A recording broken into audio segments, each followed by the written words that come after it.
This is the Hyundai Ioniq 5, and as we've already established, it's one of the best electric vehicles on the market. But I know what you're thinking. If this and a whole host of other electric vehicles are so good, then why isn't Australia overrun with them already? Well, I'm glad you asked. I'm going to show you how the world leader in electric vehicles has made the switch, and if Australia can do the same. This is Norway.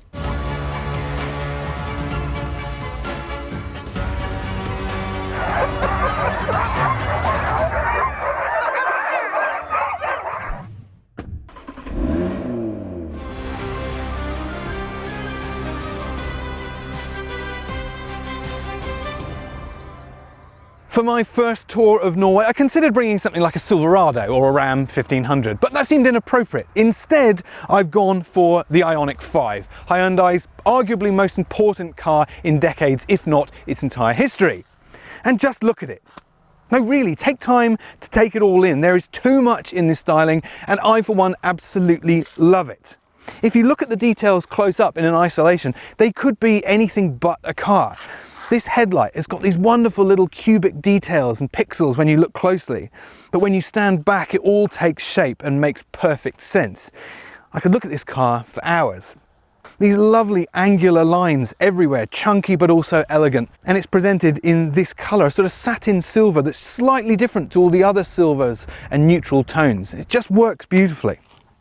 This one's rolling on the 20-inch alloy wheels, which work again just perfectly, balances out all of that angular design. You can have a panoramic sunroof as an option, but this one doesn't have it. It has something far cooler. That is a 204-watt solar panel. And given the right conditions, in 1 year, that will generate enough electricity to travel 1,800 kilometers. Free power straight from the sun.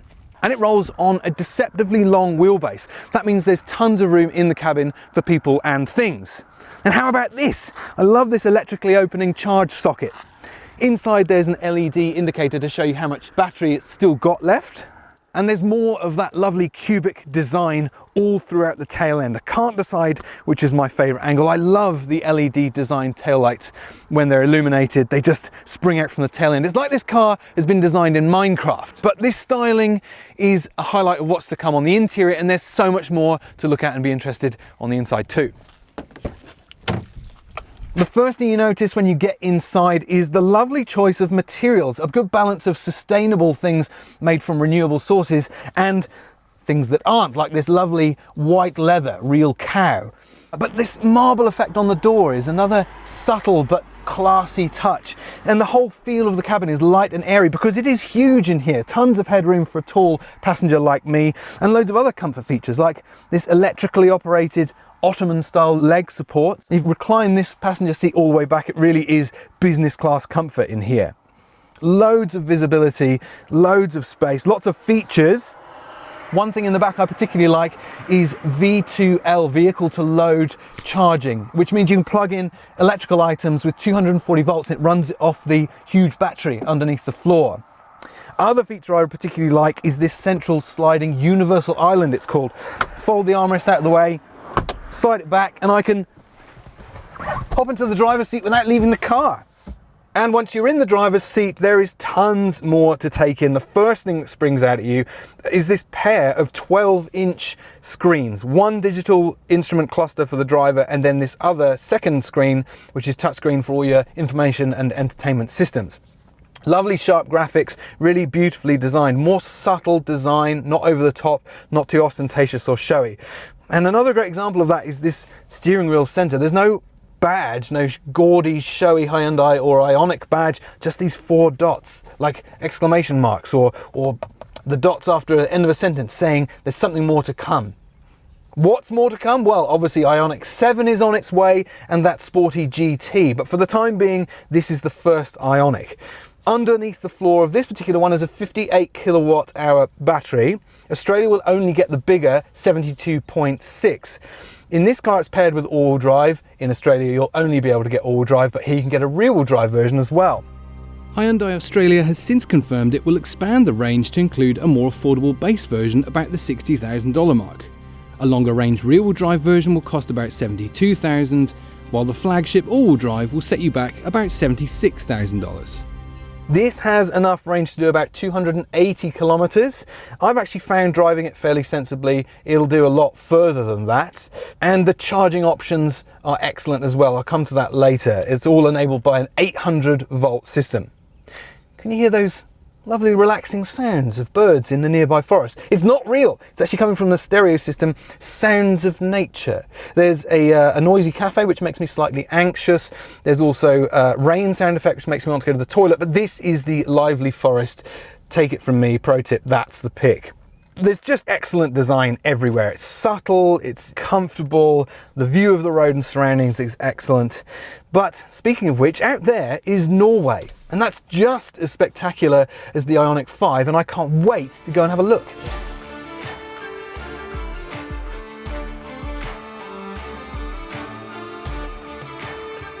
The Ioniq 5's exterior is radical in its design, and the interior is pretty unorthodox as well.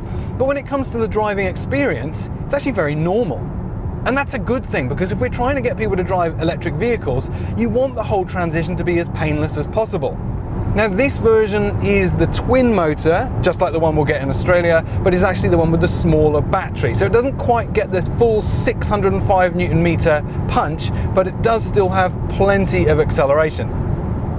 And it is eerily quiet. We're cruising on freeway speeds right now, and even though it's rolling on Michelin Pilot Sport SUV tyres, 20 inches in diameter, very low profile tyre, it is really comfortable. The ride is beautifully tuned, and there's just the tiniest bit of wind noise coming through to the cabin. Top marks there. And glancing around the cabin, I've got everything I need and nothing of what I don't. Loads of comfort features. I love this big touch screen. I've got a head-up display as standard, and the driver's digital instrument cluster gives me everything I need. This car doesn't make me want to drive particularly fast. It's more about the cruise and comfort and practicality. It does have plenty of performance when you need it, but as I say, it's not particularly aimed at a driving enthusiast. The steering is perhaps my biggest criticism. It feels a little bit vague, and if you leave the driver assistance system, which keeps you in lane, then it tugs and nags at the steering wheel in a little bit of a patronizing manner. That's the first thing I turn off when I get in.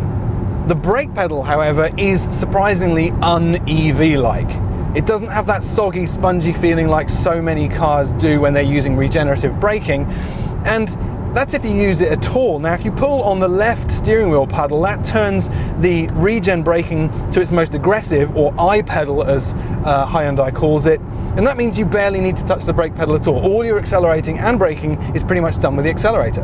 Now, this car, when it arrives in Australia, is about $72,000, or if you go for the top spec version, it's about $78,000. Now, that's pricey for an electric vehicle, and perhaps not the cheapest out there. And whether it's worth that cash, then you be the judge. But what this car nicely proves is that cars are not the problem. And this, along with many other brands offering electric vehicles, are proving that the vehicles work beautifully if you're prepared to make the jump to battery electric. Infrastructure is paramount, because if you can only drive your EV as far as the battery will carry you on a single charge, then it's going to seriously limit how you use that car. Here too, Norway is leading the way. Over here is a bank of 4 50 kilowatt charging stations. You'll find thousands of those around the country. But this is one of 4,000 ultra high rate 350 kilowatt charging stations. Now, they are a little bit more expensive to use, but think of them like if charging at home is having a home cooked meal, then one of these is like having a fine meal out at a restaurant. You don't do it every day and it'll cost you a little bit more, but it's worth it. Now, plugged into this car, I'm going to get from 10% to 80% in just 18 minutes. Just enough time to go and have a cup of coffee or a bite to eat. Like the cars though, infrastructure is not everything. Put an EV on your Norwegian driveway and you'll pay no purchase tax and no rego. You'll get at least 50% discount on parking and road tolls, and you can share express lanes along with the buses and taxis. And if that wasn't enough, 100% of Norway's electricity is generated sustainably, mostly through hydroelectric. And it's cheap too. But this complete EV utopian picture isn't quite as green as it might appear on the surface. Norway has significant reserves of oil and gas, but instead of burning them on home turf, it ships them off to other nations. And it's this cash, in part, that allowed Norway to become the progressive nation it is today. Genius and a clever use of the circumstances, or hypocrisy? You decide. Either way, the results are staggering. 400,000 battery electric vehicles are on the road in Norway. That's not plug-in hybrids, that's just battery electric vehicles. From just 5.5 million people in the population. Now, if you translate those numbers to Australia, per capita, we would have 1.9 million battery electric vehicles on the road. But as it stands, we have fewer than 20,000. Just 0.6% of sales of all new cars in Australia are battery electric vehicles, and that's pathetic. So the question I want to find out and answer is, if Australia follows Norway's example, can it do the same? No, I don't think it can. At least, I don't think it can in the same way that Norway has. But most importantly, Australia doesn't have to. Norway became the EV authority of the world because it started first. It worked harder and it went further. And we owe this nation a huge debt of thanks for all that it's done for the EV cause. Whether Australia can become a nation of EVs like Norway is no longer a question of if, but when, because it must, and it's inevitable. But exactly how it does that, well, that comes down to one final part of the story. Soon, Norway will start gradually and carefully winding back the incentives that kick-started its electric revolution and encouraged so many Norwegians to buy into the electric dream with the advent of just one: price parity. The most successful electric car country on the planet believes that as soon as an EV costs the same as an equivalent petrol or diesel, the nation will need no other reason to kiss combustion power goodbye forever. And it'll be the same for Australia. We still have work to do before charging infrastructure and clean energy complete the equation. But with the arrival of affordable EVs for the masses, it seems Australia will finally join the electric revolution.